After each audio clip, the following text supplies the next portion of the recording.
Today we're going to look at half a dozen or so different acacias. Acacias, otherwise known as wattles, come largely from Australia, and that might make you think that you can't grow them perfectly well outside in the UK, but in a number of cases you'd be actually wrong. And we're standing beside Acacia pravissima, which is one of the easiest of the acacias to grow outside, and it forms a small tree in our climate in double quick time, and you see the little wattle flowers. The interesting thing about acacias is that you might think that those are leaves, but actually they're extended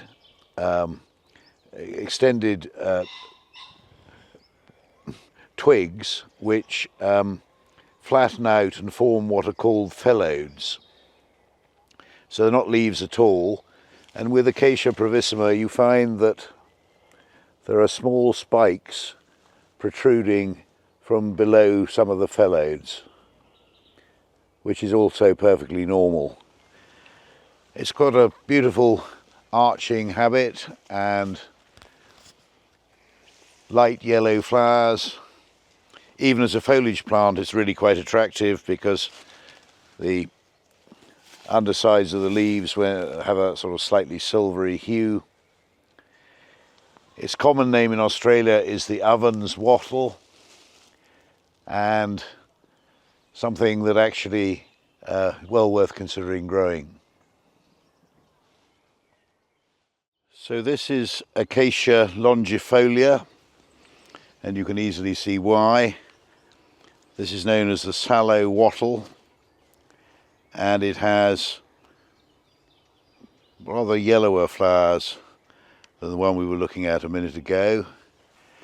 As you can see from this tree, it's grown exponentially, and one of the problems with acacias is it's quite difficult to stake them in a windy spot because they're evergreen and they do blow over quite easily, and they sometimes split out a bit, as this one has done.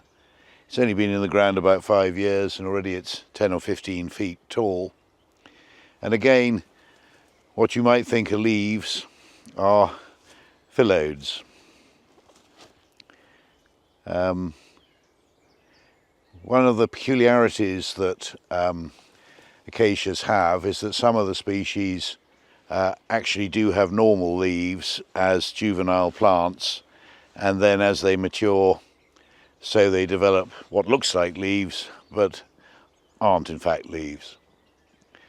Very pretty today and a beautiful scent.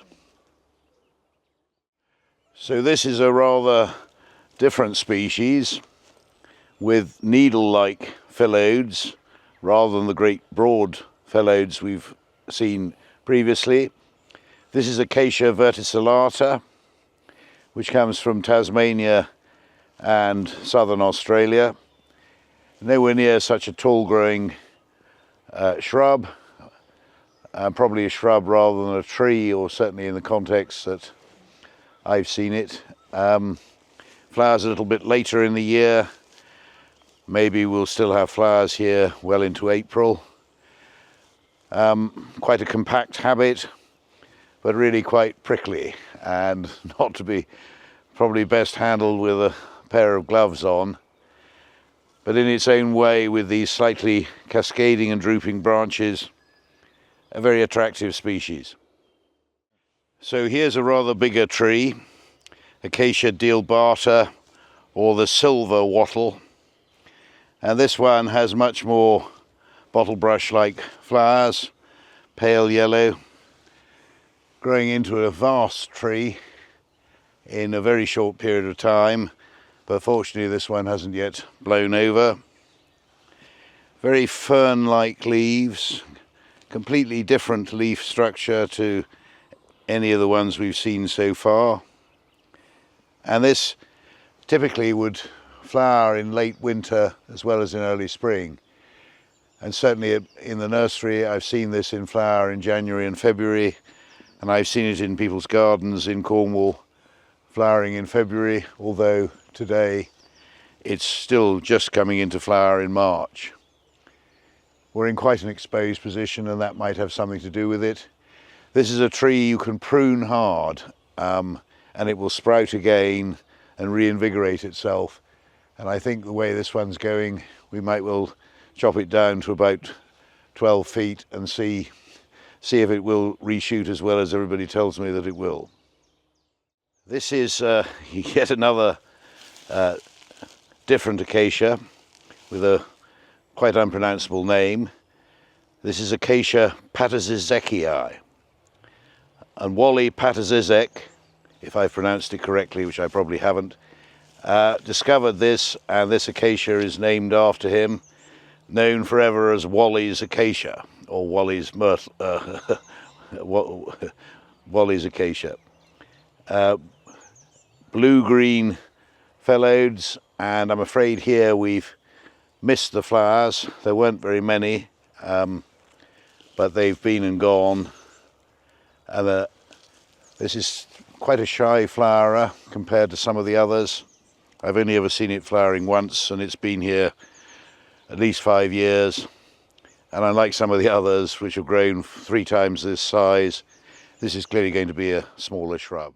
So this is another whopping great tree, and one which is very hardy in our Cornish climate, and I've seen it growing all over the south coast of England and growing very well. This is Acacia baileyana, and again the leaf form is more fern-like, but it's really quite compact. We see that the flowers have been and gone, and this is a very early flowerer. With us here at Caerhays, this is normally out with a few flowers in January, and certainly the main flush of flower is in February. There is a form called Acacia baileyana purpurea, which has much purpler leaves and bright purple new growth, but the same wattle or bottle brush-like yellow flowers. The contrast between the yellow flowers and the purple new growth in the purple leaf form is dramatic and makes a lovely contrast.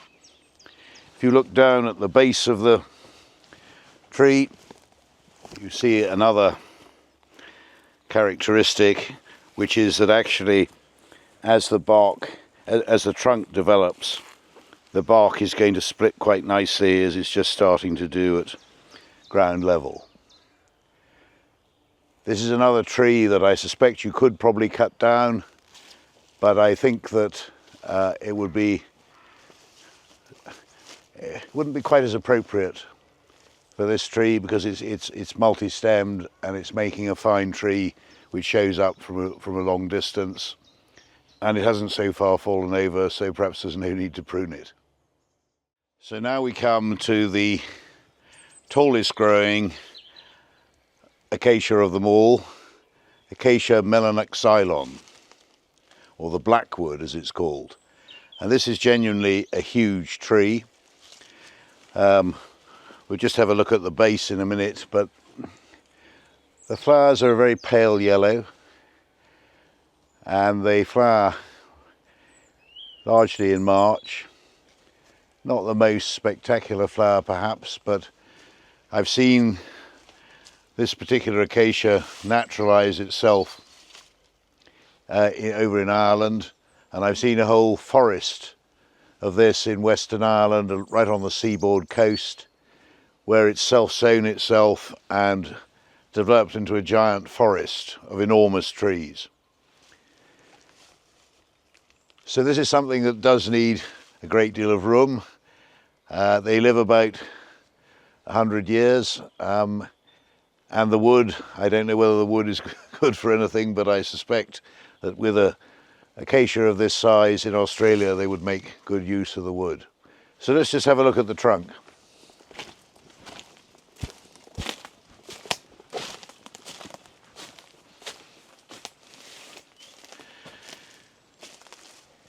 A huge tree with nicely flaking peeling striped bark, and it's not finished growing yet. It's got hopefully another 30 or 40 feet to go, and it's probably a good 30 to 40 feet high as we look at it. How long has it taken to do that? Approximately 25 years. And this is a much less known acacia, Acacia cultriformis from New South Wales in Australia, and it's known as the knife leaf wattle, and you can see why it's called that.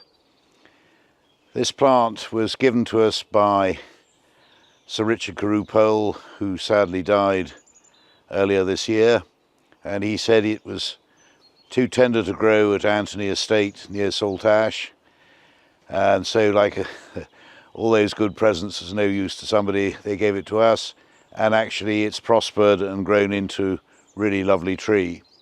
And of all the acacias we've seen today, I think cultriformis is perhaps the most spectacular.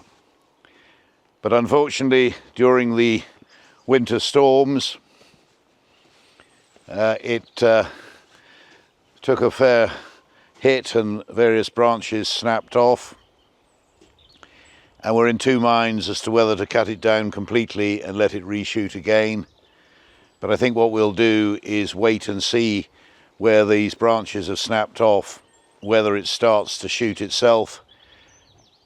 And if it does, then I think we will probably cut the rest of it down, because it's now become rather a horrid shape as a tree, even if the flowers are absolutely lovely. And I would say that of all the acacias that we grow now, I would say that cultriformis is probably the one I think that gives us the very best show.